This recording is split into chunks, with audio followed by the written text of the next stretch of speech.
नमो अरिहन्ताणं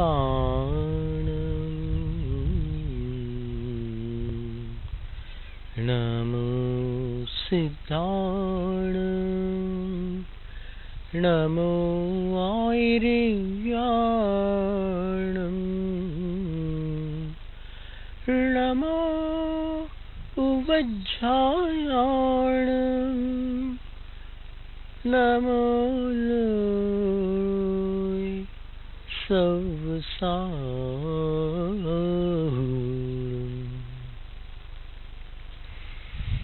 कल्याण मंदिर मुदारमवद्य भेदी भीता भय प्रदमनिंदित मंघ्रिपद्मं संसार सागर निमज्जद शेष जंतु पोतायमानमभिनम्य जिनेश्वरस्य यस्य स्वयं सुरगुरुर्गरिमाम्बुराशेः स्तोत्रं सुविस्तृतमतिर्न विभुर्विधातुं तीर्थेश्वरस्य कमठस्मयधूमकेतोस् तस्याहमेष किल संस्तवनं करिष्ये। 24वां काव्य। उद्गच्छता तव क्षितिद्युतिमण्डलेन लुप्तच्छदच्छविरशोकतरुर्बभूव सान्निध्यतोऽपि यदि वा तव वीतराग निरागतां व्रजति को न सचेतनोऽपि। उद्गच्छता उद्गत हो रहे तव आपके क्षितिद्युति मंडलेन कुछ सांवली आभा से युक्त आभा मंडल द्वारा अशोक तरु, जो अशोक तरु प्रातिहार्य है, वह लुप्तच्छदच्छविः बभूव, उसके पत्तों की जो शोभा है उससे रहित हो गया। यानी भगवान की आभा से अशोक वृक्ष के पत्तों की कांति फीकी पड़ गई।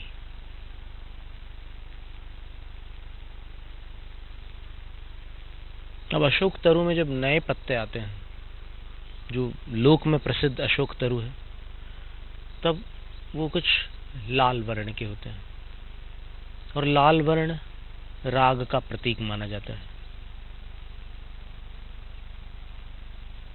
कहीं अनुश्रुति की अपेक्षा से तो वो कांतिहीन हो गया। भगवान की आभा के सामने पत्तों की कांति दब गई।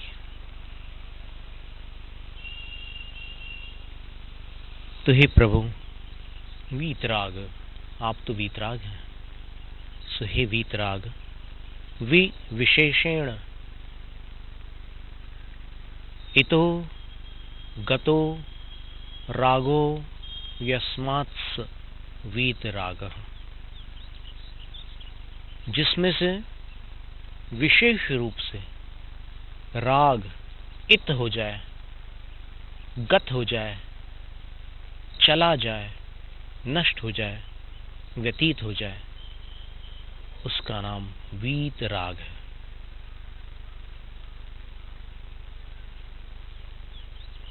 जितना राग घटा उतनी वीतरागता आई,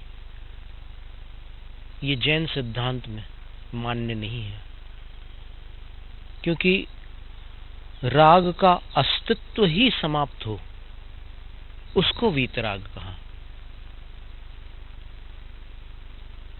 फिर स्याद्वाद की दृष्टि से आचार्य भट्टाकलंक देव ने शायिक सम्यक दर्शन को वीतराग सम्यक दर्शन कहा। अनंतानुबंधी राग का पूर्णतः अभाव हो गया और सम्यक्त को दूषित करने में जो कषाय कारण बनती थी वो समाप्त हो गई। अपेक्षा की बात है, पर इस बहाने अपन जहां कहीं भी मनमानी अपेक्षा जोड़ करके वीतरागता घटित नहीं कर सकते, क्योंकि उसमें आगम की एक मर्यादा है। उस मर्यादा का ध्यान रखना होता है। जैसे परमात्मा प्रकाश की टीका में ब्रह्मदेव सूरी कहते हैं, किसी की शंका है कि क्यों आप बार बार वीतराग स्वसंवेदन की बात करते हो, क्या स्वसंवेदन सराग भी होता है? तो समाधान करते हुए कहते हैं कि हाँ, होता है। स्वसंवेदन सराग भी हो सकता है। तो इस तरह से उन्होंने दो भेद करके बतलाया। तो वीतराग स्वसंवेदन अलग है और सराग स्वसंवेदन अलग है। तो जहां पर आचार्यों ने श्रुत परंपरा से जिस शब्दावली को मान्य किया है उस शब्दावली का प्रयोग करना, अथवा वैसी शब्दावली अपने पास न हो, अपन एकदम बोलचाल की भाषा का प्रयोग करते हो, तो उस शब्दावली में जो भावावली है उसका उल्लंघन न हो। सिद्धांत में गुणस्थानों की अपेक्षा से वीतराग छद्मस्थ ये संज्ञा दशम गुणस्थान से ऊपर होती है।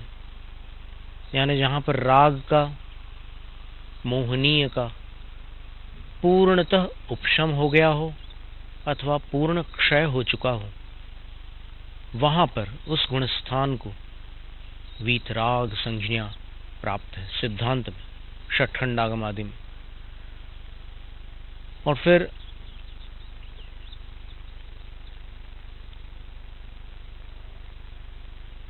कहीं पर बुद्धिपूर्वक राग छोड़ने को भी, जैसे निर्विकल्प समाधि में, जिसका कि दूसरा नाम वीतराग स्वसंवेदन है, निर्विकार स्वसंवेदन भी कहा है उसको। प्रवचन सार में भावलिंग वाली गाथा की टीका में आचार्य जयसिंह स्वामी ने तात्पर्य वृत्ति में निर्विकार स्वसंवेदन, उसको निर्विकल्प समाधि, शुद्धोपयोग भी कहते हैं, उसी का नाम भावलिंग है। तो वो स्थिति सर्वदा नहीं बनती, क्योंकि उसका काल जो है वो अंतर मुहूर्त है। निर्विकल्प समाधि में कब तक रह सकते हैं? कोई अधिक समय तक नहीं रह सकते, पर फिर उसकी श्रेणियां बनेंगी, क्योंकि शुद्धोपयोग बहुत ऊपर तक के जाता है। तो वहां तक का उसका अध्वान अर्थात मार्ग होता है। तो उसको भी वीतराग चारित्र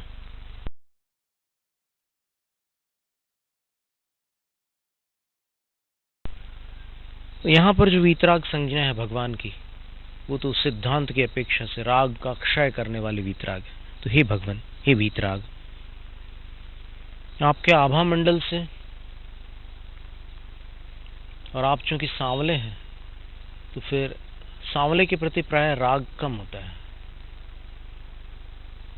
तो आपके आभा मंडल से अशोक तरु के जो रक्त वर्णीय पत्र थे उनकी कांति दब गई।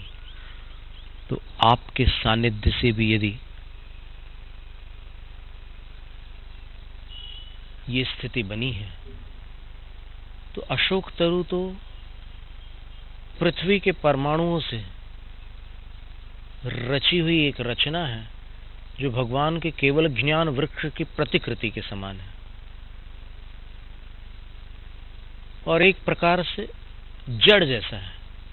तो जब जड़ की ऐसी स्थिति बन सकती है कि उसके भीतर का जो राग है वो दब जाए, फीका पड़ जाए, फिर सचेतन अपि क, तो जो सचेत है, चेतना सहित है, चेतन होकर के भी कौन निरागता न व्रजति, निरागता को प्राप्त नहीं होगा? होगा। जो भी आपकी शरण में आएगा उसका राग टूटेगा। वीतराग के पास अगर राग बढ़े तो ये तो उल्टी रीत हो गई, जो संभव नहीं है। वीतराग के पास निरागता को ही सचेत मनुष्य प्राप्त करता है। और यहाँ पर सचेत, सचेतन का अर्थ अगर अपन अप्रमत्त ले लें तो फिर निरागता का अर्थ वही वीतरागता होगी जो भगवान को प्राप्त है। तो अप्रमत्त अवस्था वाले जो साधु हैं वो गुणस्थानों पर श्रेण्यारोहण करते हुए राग का क्षय करके वीतरागता को प्राप्त हो जाते हैं। सामान्य अर्थ लें तो फिर सारे प्राणी वहां पर कुछ अंश में तो विरक्ति को प्राप्त होते हैं। उनको अंदर से इतना तो लगता है कि राग ही बंधन है और बंधन में कोई सार नहीं है। इसका पद्यानुवाद।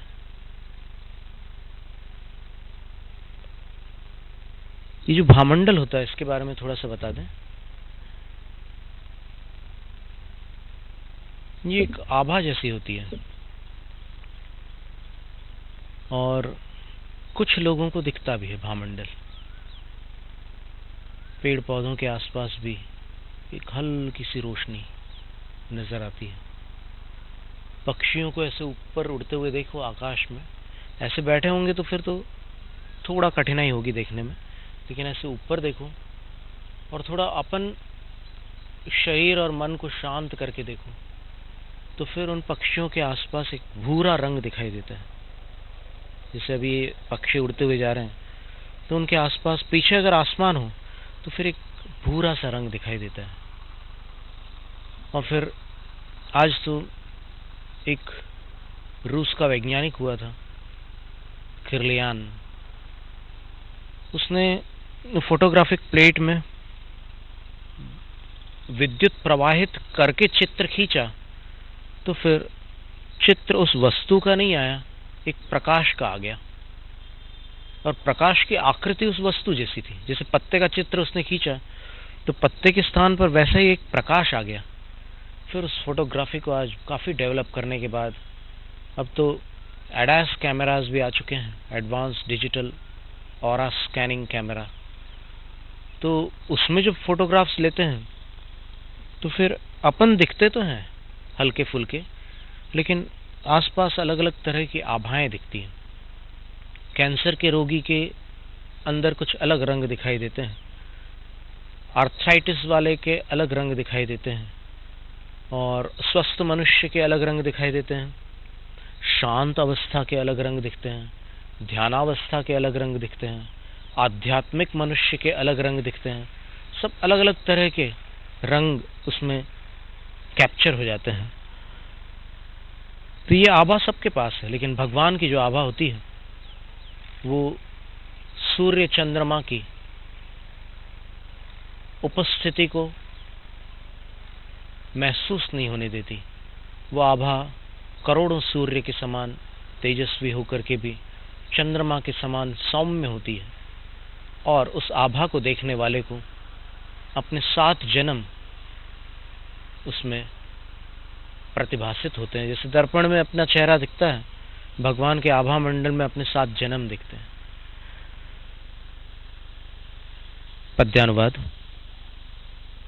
करता तव श्यामल भामंडल, तरु अशोक को कांति विहीन, हरता उसकी पत्र छटा को, करता उसको शोभाहीन। जहाँ वृक्ष भी संग आपका, पाकर तज देता है राग। वीत राग तब वहाँ सचेतन भव्य न कैसे बने विराग। एक बार ऐसे ऑरा स्कैनिंग कैमरा में हम खड़े हुए थे, सामने वो कैमरा लगा हुआ था, तो उन्होंने हमारा चित्र निकाला। फिर हमने आंख बंद कर ली, कायोत्सर्ग में खड़े हो गया। 1 मिनट बाद फिर से उन्होंने चित्र निकाला, हम खड़े हुए थे, और फिर दोनों चित्र उन्होंने हमें दिखलाए। तो जब बिल्कुल आकर के खड़े हुए थे तब उसमें अलग अलग रंग दिख रहे थे, और कायोत्सर्ग में खड़े होने के बाद सिर्फ 2 ही रंग दिख रहे थे, सफेद और जामुनी। तो इससे लगा कि अपने विचारों का, अपने भावों का भी अपनी आभा पर प्रभाव पड़ता है।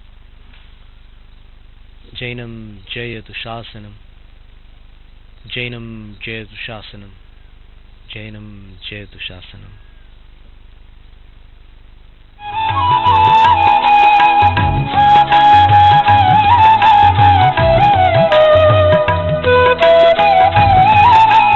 छुल्लक श्री 105 ध्यान सागर जी महाराज की मंगलवाणी अगम धारा के पुण्याशक थे बसंत भाई नानाचंद शाह एवं समस्त शाह परिवार अहमदाबाद।